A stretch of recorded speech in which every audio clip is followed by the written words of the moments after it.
نأخذكم في هذه القصة إلى دولة لبنان، بالضبط إقليم الخروب، حيث تقع جريمة من أبشع الجرائم، جريمة وحشية أخرجت سكان المنطقة إلى الشارع في مظاهرات مطالبين بالقصاص.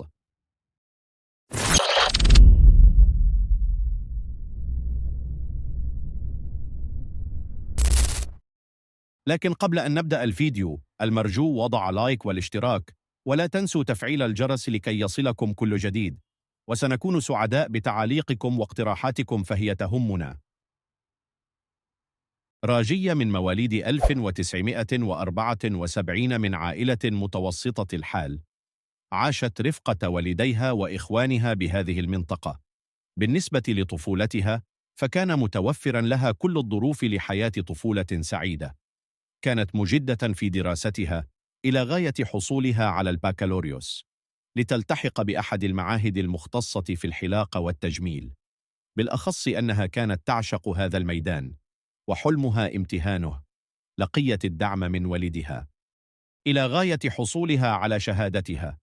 لما شعر الأب أن ابنته صارت راشدة، وهب لها منزلا في نفس الضيعة التي ترعرعت فيها. كتب لها ملكيته.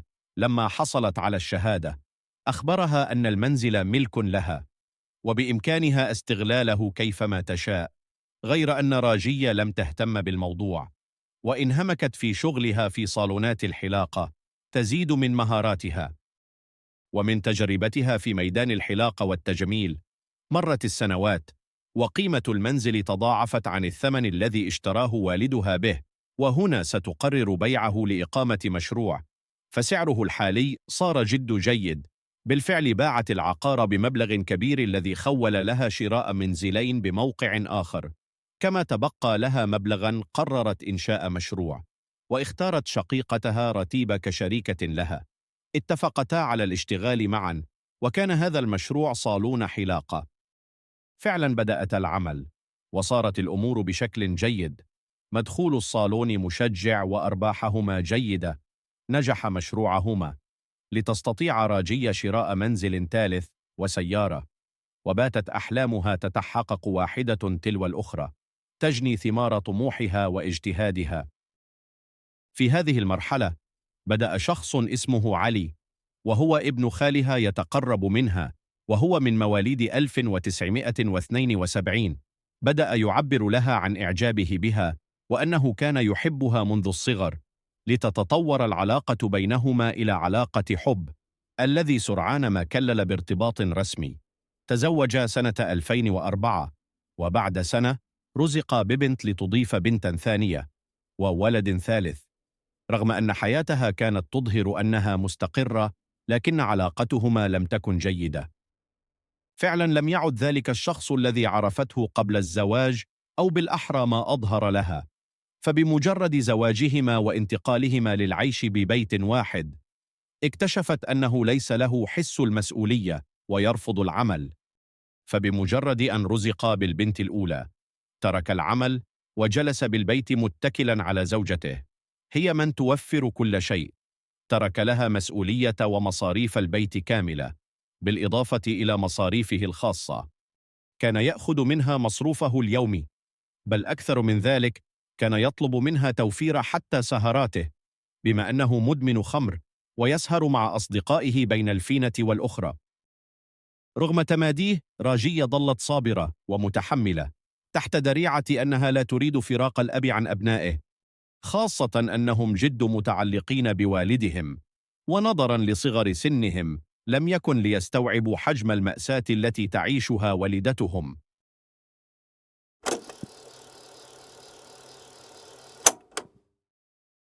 توالت السنوات، راجية تشتغل، قائمة بمسؤولية البيت، مكافحة من أجل أبنائها، حتى مرت 19 سنة على زواجهما.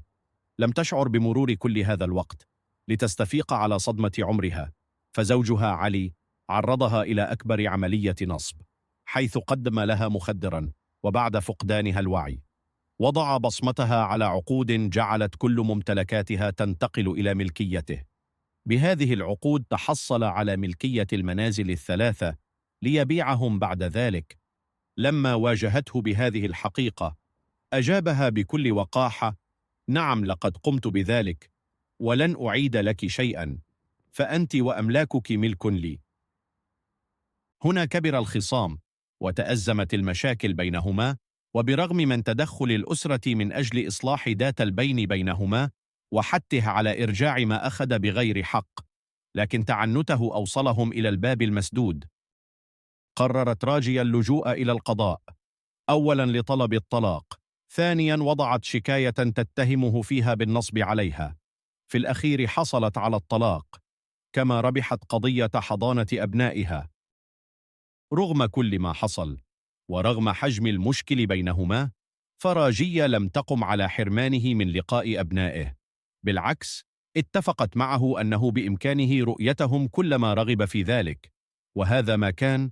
كلما رغب لقاء أبنائه يتصل بهم، ولم يحدث أن منعت الأبناء من لقاء والدهم، فهي لم تشأ أن تؤثر مشاكلهما على علاقته بأبنائه. في أحد الأيام اتصل علي براجية طالبا رؤية أبنائه يوم الأربعاء. اقترحت أن يترك اللقاء إلى الجمعة، لكنه أصر أن يلتقيهم غدا الخميس. وافقت بعد إلحاحه، وحددوا موعدا ببيت أهلها الواقع بالضيعة في ساحة بالطريق الفرعي وليس الشارع الرئيسي. أخبرت راجية ابنتها الكبرى وأسرت لها أنها غير مطمئنة لهذا اللقاء. في اليوم الموالي استقلت راجية سيارتها رفقة أبنائها وأخذتهم للقاء والدهم. بعد اللقاء طلب علي من الأبناء الدخول إلى بيت جدهم، فهو يريد محادثة والدتهم.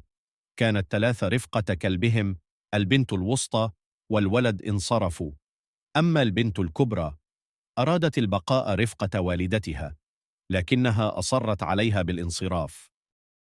بقيا لوحدهما، لا أحد يعلم ما دار بينهما في تلك اللحظة. أكيد تشاجرا، وأكيد أن علي كان مبيتا لجريمته، حيث أخرج سكينا ليطعنها في عنقها ورقبتها، وضرب وجهها وطعنها في كتفها لتسقط على الأرض. ركب سيارتها وغادر المكان، لف ورجع ليتأكد من وفاتها، ليجدها قد تحاملت على نفسها. وقفت وسارت بضع خطوات في اتجاه منزل والدها ليقصدها بأقصى سرعة ويصدمها بالسيارة، حيث طارت لتسقط في الجانب الآخر من الطريق. رجع بالخلف، ثم قصدها مرة أخرى ليدوسها، يرجع فوقها بالخلف ثم إلى الأمام لتنحصر بين العجلات ويجرها بضع أمتار، وهكذا حتى صارت الجثة عبارة عن أشلاء متناثرة مسافة على الطريق. كلب العائلة الذي كان يرافقهم شرع في النباح بشكل مريب، ما جعل بنتيها يخرجن لتجلي سبب نباح الكلب والهرج بالشارع ليفاجأوا بذلك المشهد المروع. والدتهم التي كانت قبل قليل رفقتهم هي الآن أشلاء متناثرة على الطريق.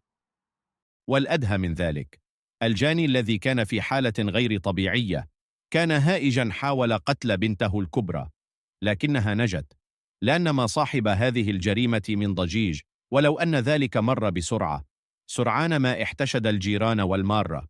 فالطريقة التي دهس بها طليقته كأنه فيلم حركة.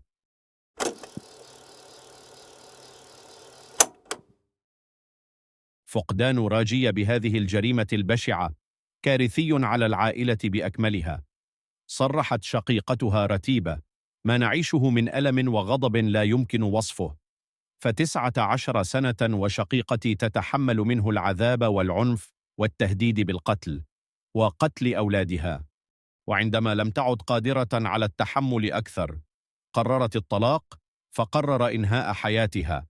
أما علي فصرح أن سبب فعلته أن طليقته أبعدته عن أبنائه وتركته، وهذا ما لم يتقبله.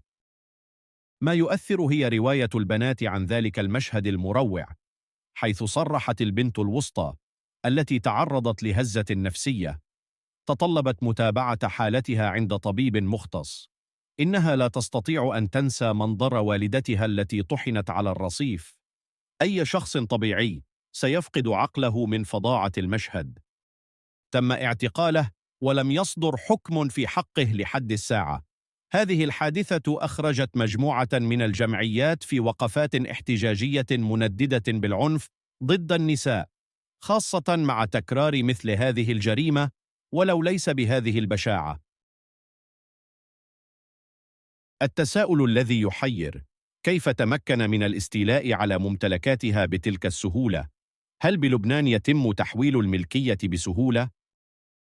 المرجو إذا كان متابعين من لبنان فليضعوا لنا تفسيرا بالتعليقات. مثلا بالمغرب عملية بيع أو شراء عقار هناك مجموعة من الإجراءات والوثائق من أجل التسجيل والتحفيظ، ولا بد من موثق لتحرير العقد، وهو من يقوم بكل إجراءات البيع إلى غاية تسلم البائع لثمن البيع، ويتحصل المشتري على عقد الملكية، وهذا يأخذ وقتا ربما أسابيع.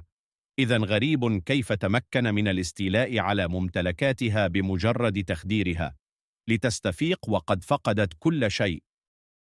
على كل حال، رحم الله راجية، والله يتولى بناتها. في أخير هذا الفيديو نشارككم مقطعا من إحدى البرامج التي استقبلت شقيقة الضحية، وهذا ما صرحت به.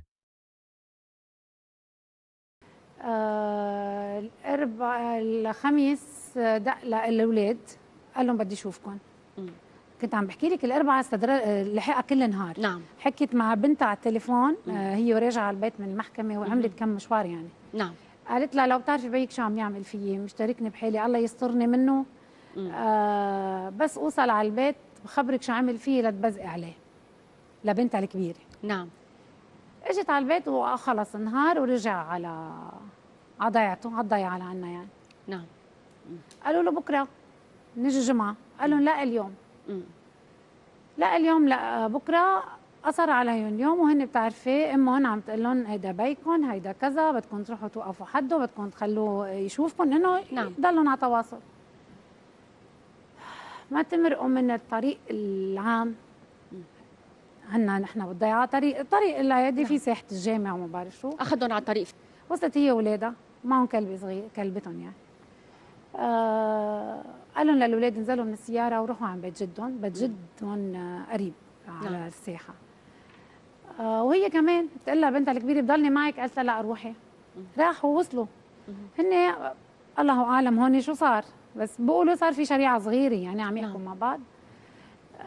وبلش هونيك القصه اللي انعرفت، ضربها بالسكينه هون ورقبتها من ورا وظهرها. هيدا السيناريو اللي نحن عرفناه من الناس يعني. نعم. هون هي وقعت وشطبها بالكتر، وجهها وجسمها كله مشطب. بيقولوا انه رجع بالسياره، طلع بسيارتها، هي سيارتها، طلع وهرب. رجع ليتاكد اذا هي عايشه. نعم. لقاها ماشيه قاومه ماشيه، مشت مسافه منيحه يعني نص الشارع، دايره ظهرها. رجع بالسياره باقصى سرعه، ضربها بالسياره، طارت لفوق ووقعت على الازاز. وقعت قدامه، طلع عليها لقدام ورجع رجوع. علقت بالسياره وصارت يجرفها يعني، ورجع عليها. نزل تاكد اذا ميته ولا لا.